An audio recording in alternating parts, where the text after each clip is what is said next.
kami yang ikut demo, karena kewajiban saya adalah mengawasi, mendampingi, jangan-jangan nanti anarkis. Kemudian diupload, kemudian di media massa. Pagiannya itu kan selang satu hari, karena pada hari itu hari Sabtu, Ahad, kemudian Senin tanggal 21 saya dipanggil lagi.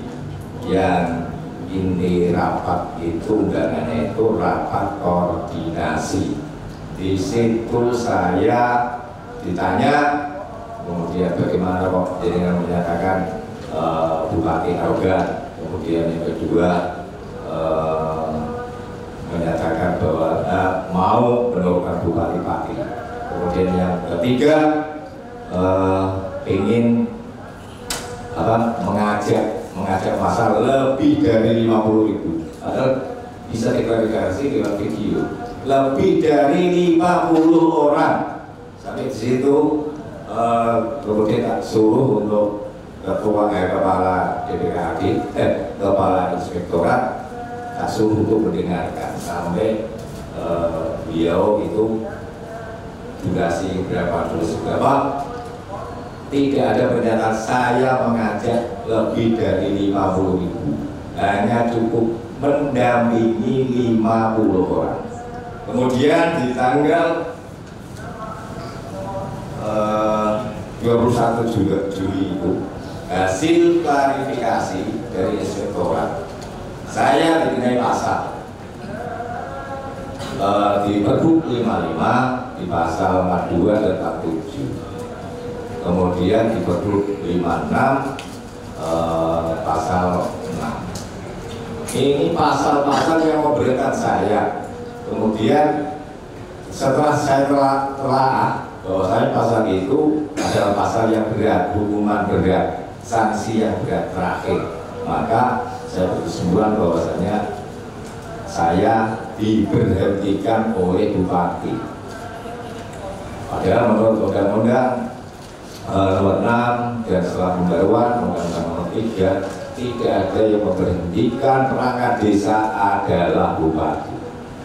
Saya juga berani, monggo Pak Kepala Desa, berhentikan saya. Jangan sampai takut kalau jenengan nanti bahayanya kalau tidak memberhentikan saya, jenengan yang diberhentikan oleh Bupati. Tuh. Nah, temuan ini kronologi yang suratnya juga ada. Pasal-pasal sudah.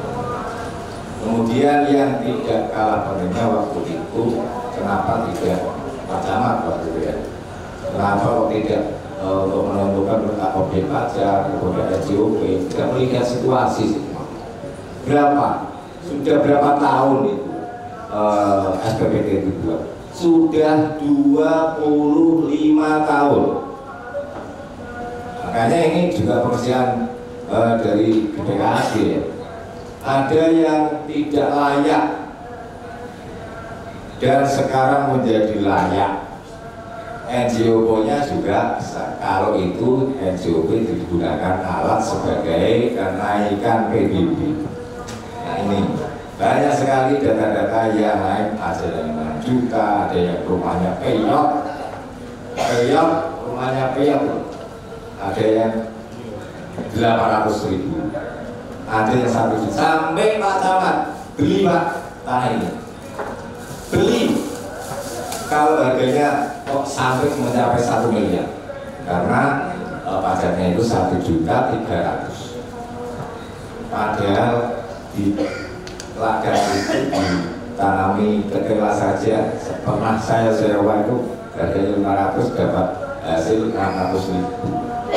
Nah ini makanya ketika saya dikenai pasal itu, yang menolak dengan peraturan Bupati, bagaimanapun peraturan hukum yang ada itu pasti menggunakan norma.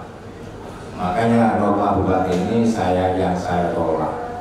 Saya ingin menerima norma dari masyarakat banyak.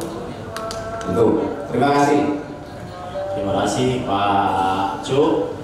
Pak Cuk, keterangan Bapak ini kami catat dan Bapak nanti bisa tanda tangan ya terkait pernyataan Bapak, termasuk nanti kami minta bukti pendukung terkait pasal-pasal apa saja yang panjenengan dikenakan inspektorat, termasuk surat-suratnya ya Pak Cu ya.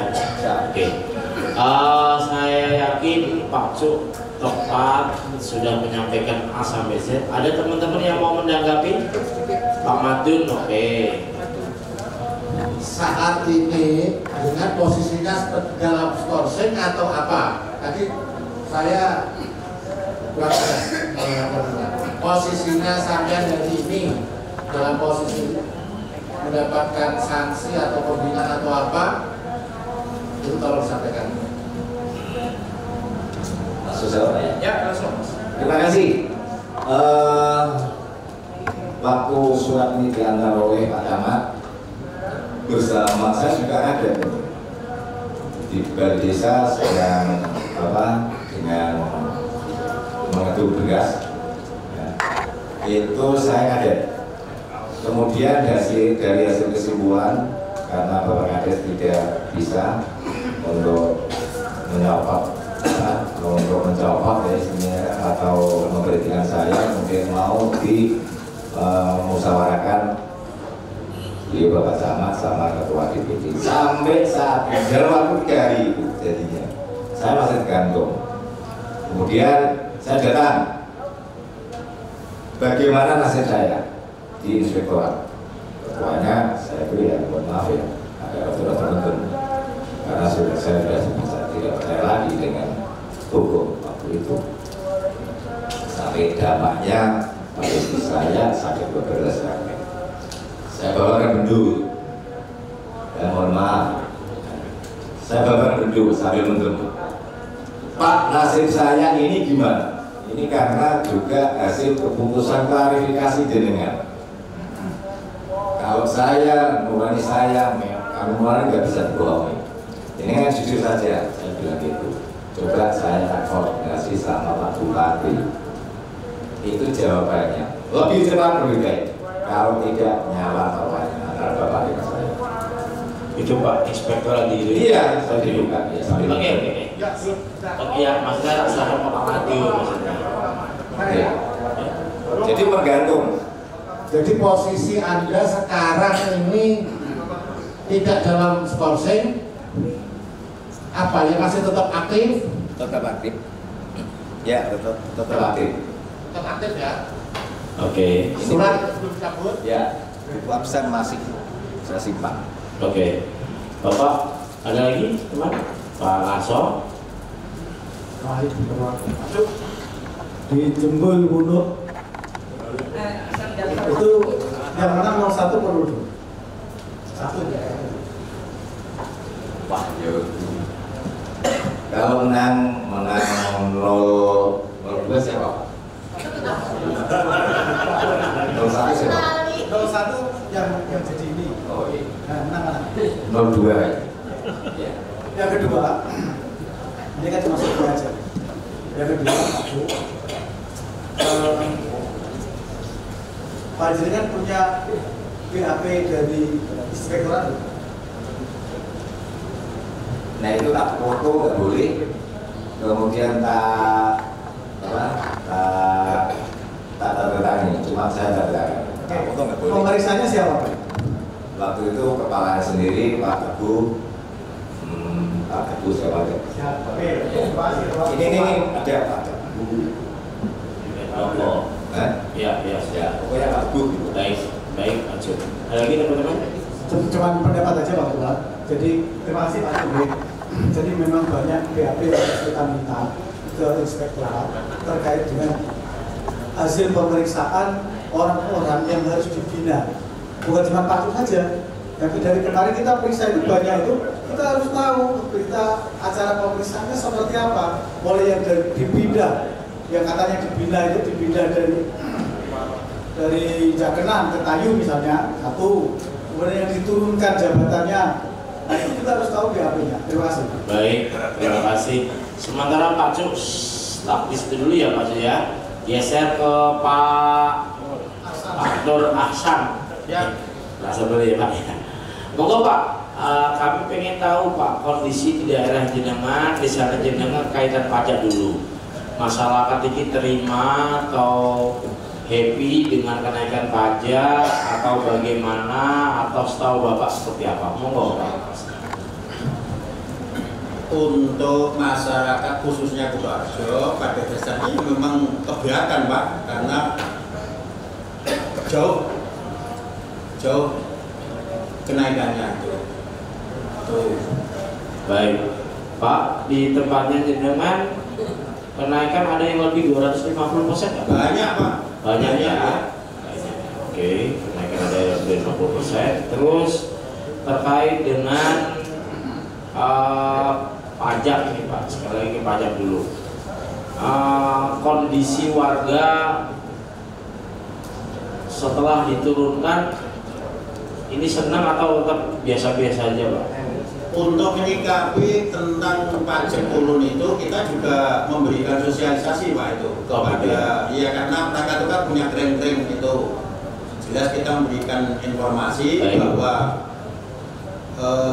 kenaikan pajak ini bisa diturunkan dengan cara ada yang kita langsung ke kantor ini bisa di koordinir juga ada. Baik Pak, ada pernyataan kepala desa yang menyampaikan bahwa sosialisasi sudah sampai ke bawah lewat perangkat desa. Demi Allah Pak, itu tidak ada Pak. Tidak ada ya? Ya. Sosialisasi tidak ada. Tidak ada ya? Tidak ada. Tidak ada sama sekali ya. Di tempatnya jenengan khususnya nggak ada ya Pak ya? Tidak ada. Oke. Bapak tahu nggak terkait dengan Perda nomor 1 2024 Perbu yang baru, tahu nggak seperti itu? Tahunya ya ketika kita kenaikan pajak ini Pak, akhirnya kita pelajari. Oh, setelah ada isi lain baru jenengan buka-buka, tahu isinya apa gitu. Iya. Oke. Ada lagi teman-teman yang mau tanya? Cukup. Berarti saya pastikan tidak ada sosialisasi sama sekali ya Pak? Tidak. Masuk di Pacuk, Budongkol gimana Pak? Ada nggak? Tanpa ada sosialisasi. Tanpa ada Semua sosialisasi. kecamatan. Tidak ada sama sekali. Bahkan saya survei itu tidak di kecamatan saya. Semua kecamatan yang ada baik di Merah Putih pasti saya tanya, pernahkah ada sosialisasi? Baik. Tidak ada. Baik, terima kasih Pak. Ini kan pernyataan ini harus kami cek crossing ya. Pernah nggak teman-teman perangkat desa